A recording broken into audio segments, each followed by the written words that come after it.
Hi hello welcome back. ഈ reference ഒക്കെ വെച്ചിട്ട് നമുക്കിന്നൊരു എമറാൾഡ് സിറ്റി ഉണ്ടാക്കി നോക്കിയാലോ. ഫസ്റ്റായിട്ട് നമുക്ക് ആ ഒരു പില്ലേഴ്സ് കൊടുക്കാൻ വേണ്ടിയിട്ട് സിലിണ്ടറിക്കൽ ഷേപ്പ് ഉള്ളത് എന്തെങ്കിലും വേണം. ടിഷ്യൂ പേപ്പർ റോളിൻ്റെ ബേസ് നമുക്ക് യൂസ് ചെയ്യാം. ഇതിപ്പോൾ പ്രിൻറ്റിങ് ഷീറ്റിൻ്റെ ബേസാണ് യൂസ് ചെയ്തിട്ടുള്ളത്. നിങ്ങൾക്ക് വേണമെങ്കിൽ ഏതെങ്കിലും സ്റ്റേഷനറി ഷോപ്പിൽ നിന്നോ ബുക്ക് സ്റ്റാളിൽ നിന്നൊക്കെ ഇത് കളക്ട് ചെയ്യാവുന്നതാണ്. ഇനി ഇതാ ഇതുപോലെ നമ്മൾ സിലിണ്ടറിക്കൽ റോഡിനെ ഡിഫറെൻറ്റ് സൈസിലാക്കി നമുക്ക് കട്ട് ചെയ്തെടുക്കാം. അതുപോലെ തന്നെ അതിൻ്റെ ഏതെങ്കിലും ഒരു എൻഡ് നമുക്ക് ഇതാ ഈ ഒരു കർവ് ഷേപ്പിലാക്കിയിട്ട് കട്ട് ചെയ്യുകയും വേണം. സെക്കൻഡ്ലി നമുക്ക് ഗ്രീൻ കളറുള്ള എന്തെങ്കിലും ഒരു ഷീറ്റ് വേണം. അത് ആ ഒരു സിലിണ്ടർ കവർ ചെയ്യാൻ വേണ്ടിയിട്ടാണ്.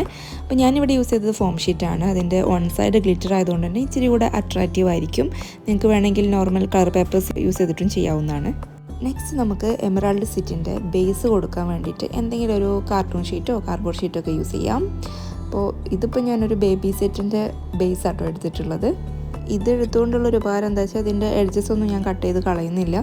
അപ്പോൾ ഒരു പ്ലെയിൻ ഷീറ്റിനേക്കാളും കുറച്ചും കൂടെ ഒരു പ്രൊജക്റ്റഡ് ആയിട്ട് നമുക്ക് തോന്നിക്കാൻ വേണ്ടിയിട്ടാണ് ഞാൻ എഡ്ജൊന്നും കട്ട് ചെയ്ത് കളയാത്തത്. ഒരു പ്ലെയിൻ ഷീറ്റാണ് നിങ്ങൾ എടുക്കുന്നതെങ്കിൽ നിങ്ങൾക്ക് വേണമെന്നുണ്ടെങ്കിൽ എഡ്ജ് വെച്ച് കൊടുക്കാം.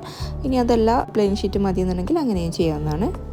ഇപ്പോൾ ഇതേ നമ്മുടെ സിലിണ്ടറിൻ്റെ സൈസിനനുസരിച്ച് നമ്മുടെ ഫോം ഷീറ്റ്സ് നമ്മൾ കട്ട് ചെയ്തെടുത്തിട്ടുണ്ട്.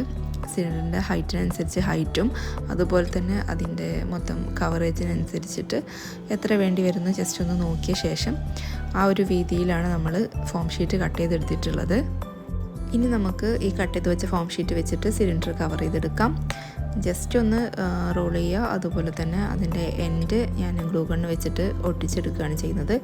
അപ്പോൾ അതാ എല്ലാ റോൾസും ഞാൻ ഫോം ഷീറ്റ് വെച്ചിട്ട് ഒട്ടിച്ചെടുത്തിട്ടുണ്ട്. നമ്മുടെ കയ്യിലാകെ 2 ഫോം ഷീറ്റ് ഉണ്ടായിരുന്നുള്ളൂ. അതുകൊണ്ട് തന്നെ ഈ ഇത്രയും സിലിണ്ടർ കവർ ചെയ്ത് വന്നപ്പോഴത്തേക്ക് ആ ഫോം ഷീറ്റ് തികയാതെ വന്നു. അപ്പോൾ ഇതാ സിലിണ്ടറിൻ്റെ കുറച്ച് വൈറ്റ് പോർഷൻസ് ഒക്കെ കാണുന്നുണ്ട്. പക്ഷെ നമ്മുടെ കയ്യിൽ കുറച്ച് കട്ട് പീസൊക്കെ ഉണ്ട്. അത് വെച്ചിട്ട് നമുക്ക് ലാസ്റ്റ് അത് കവർ ചെയ്തെടുക്കാം കേട്ടോ. ഇനി നമുക്ക് സിലിണ്ടർ നമ്മൾ നേരത്തെ ഒരു കർവ് ഷേപ്പിലാണല്ലോ കട്ട് ചെയ്തത്, അതുപോലെ തന്നെ ഈ ഒരു ഫോം ഷീറ്റും ആ ഒരു കർവിനനുസരിച്ച് കട്ട് ചെയ്ത് മാറ്റിയെടുക്കണം. അപ്പോൾ നമ്മളിതാ ആ ഒരു കർവൊക്കെ അതേ ഷേപ്പിൽ തന്നെ കട്ട് ചെയ്ത് കൊടുത്തിട്ടുണ്ട്. അപ്പോൾ നമുക്ക് കട്ട് ചെയ്ത ഭാഗത്തുനിന്ന് ചെറിയൊരു പോർഷൻ എക്സ്ട്രാ കിട്ടിയിട്ടുണ്ട് കേട്ടോ. ഇത് നമ്മൾ ചെറുതായിട്ടൊന്ന് ഫോൾഡ് ചെയ്തിട്ട് അതിൻ്റെ ഉള്ളിലേക്ക് ആക്കി ഒട്ടിച്ച് കൊടുക്കുകയാണ്. അപ്പോൾ നമുക്ക് ഒരു ഫിനിഷിങ്ങിന് വേണ്ടിയിട്ടാണ് നമ്മളങ്ങനെ ചെയ്യുന്നത്. എന്നാലും കുറച്ച് പോർഷൻസ് നമുക്ക് കാണും. അപ്പോൾ നമുക്കത് വേണമെങ്കിൽ ഒരു ഗ്രീൻ കളർ വെച്ചിട്ട് ലാസ്റ്റ് പെയിൻറ്റ് ചെയ്ത് കൊടുക്കാം. അപ്പോൾ തൽക്കാലം ഇങ്ങനെ നിൽക്കട്ടെ. അപ്പോൾ നേരത്തെ കാണിച്ച ബേസ് നമ്മളിതുപോലെ ഗ്രീൻ കളർ പേപ്പർ വെച്ചിട്ട് കവർ ചെയ്തെടുത്തിട്ടുണ്ട്. അതിൻ്റെ എഡ്ജസൊക്കെ സെൻറ്റർ പോർഷൻ കവർ ചെയ്തിട്ടില്ല. അത് നമുക്ക് ഇതുപോലെ കുറച്ച് പണികളുണ്ട്. എമറാൾഡ് സിറ്റിൻ്റെ യെല്ലോ ബ്രിക്ക് റോഡിന് വേണ്ടിയിട്ട് ഞാനൊരു യെല്ലോ കളർ പേപ്പറിൽ ബ്രിക്ക് വരച്ച് കൊടുത്തിട്ടുണ്ട് കേട്ടോ. അതിന് ചുറ്റും നമ്മൾ ലൈറ്റ് ഗ്രീൻ പേപ്പർ വെച്ചിട്ട് കവർ ചെയ്തിട്ടുണ്ട്. ഇനിയും കുറച്ച് ഭാഗം ബാക്കിയാണ്. അപ്പോൾ നമ്മുടെ ഗ്രീൻ കളർ പേപ്പറും സ്റ്റോക്ക് ഔട്ട് ആയിട്ടുണ്ട്. അതും സാരമില്ല, വഴി ഉണ്ടാക്കാം. ഇനി നെക്സ്റ്റ് സ്റ്റെപ്പ് എന്ന് പറയുന്നത് ഇവിടെ സെറ്റ് ആയിരിക്കുന്ന സിലിണ്ടേഴ്സിനെ നമ്മൾ ഈ ബേസിൻ്റെ മുകളിലേക്ക് സെറ്റ് ചെയ്യുക എന്നുള്ളതാണ്. അതിന് വേണ്ടിയിട്ട് ഗ്ലൂ ഗണ്ണാണ് ഞാൻ യൂസ് ചെയ്യുന്നത്. ഇവിടെ സെൻറ്റർ പോർഷനിലുള്ള സിലിണ്ടേഴ്സിന് ഹൈറ്റ് കൂട്ടാൻ വേണ്ടിയിട്ട് ഞാൻ ചെറിയൊരു ബേസ് കൂടെ താഴെ കൊടുത്തിട്ടുണ്ട്. ഈ സിലിണ്ടേഴ്സ് ഇങ്ങനെ വരുമ്പോഴത്തേക്ക് ബേസിൽ നമ്മൾ നേരത്തെ കവർ ചെയ്യാൻ വിട്ടുപോയ ആ ഒരു പോർഷൻ കൂടെ കവറായി കിട്ടും. ഇനി നമ്മുടെ എമറാൾഡ് സിറ്റിക്ക് ഒരു ഗേറ്റ് അല്ലെങ്കിൽ ഒരു ഡോർ വേണം. അപ്പോൾ അതിന് വേണ്ടിയിട്ട് ഒരു കാർഡ്ബോർഡ് ഷീറ്റിൽ ഞാൻ അതിൻ്റെ back side green colour paper വെച്ചിട്ടും ഫ്രണ്ട് സൈഡ് നമുക്ക് എക്സ്ട്രാ വന്ന ഒരു ഫോം ഷീറ്റ് വെച്ചിട്ടും കവർ ചെയ്ത് ഇതുപോലെ അതിൻ്റെ ഫ്രണ്ട് ഏജിൽ ഒട്ടിച്ചു കൊടുക്കുന്നുണ്ട്. ഇനി നമുക്ക് ഒരു A4 ഷീറ്റോ അതല്ലാന്നുണ്ടെങ്കിൽ വൈറ്റ് ചാർട്ട് പേപ്പറോ എന്താണെന്ന് വെച്ചാൽ നിങ്ങളെ ഇഷ്ടത്തിനനുസരിച്ച് എടുക്കുക. നമ്മളൊരു റെയിൻബോ വരക്കാനായിട്ട് പോവുകയാണ്.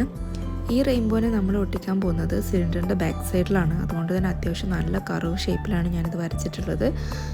വൈഡായി പോയിട്ടുണ്ടെങ്കിൽ അത് നമുക്ക് കുറച്ച് ബുദ്ധിമുട്ടാവും. A4 ഷീറ്റിൽ വരച്ചതായതുകൊണ്ട് തന്നെ അതിന് കുറച്ച് ബലം കിട്ടാൻ വേണ്ടിയിട്ട് ഇതിൻ്റെ ബാക്കിലൊരു ചാർട്ട് പേപ്പർ കൂടെ നമ്മൾ ഒട്ടിച്ചിട്ടുണ്ട് കേട്ടോ. ഇനി ഇതാ നമ്മുടെ എമറാൾഡ് സിറ്റിയിലെ ക്യാരക്ടേഴ്സ് നമ്മൾ പ്രിൻ്റ് എടുത്തിട്ടുണ്ട്.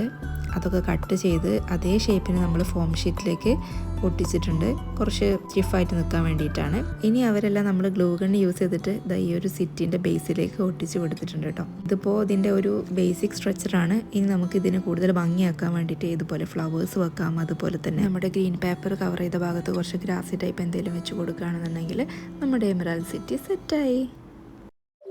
വീഡിയോ ഇഷ്ടപ്പെട്ടാൽ സബ്സ്ക്രൈബ് ചെയ്യണേ, കമൻറ്റ് ചെയ്യാനും ലൈക്ക് ചെയ്യാനും മറക്കല്ലേ.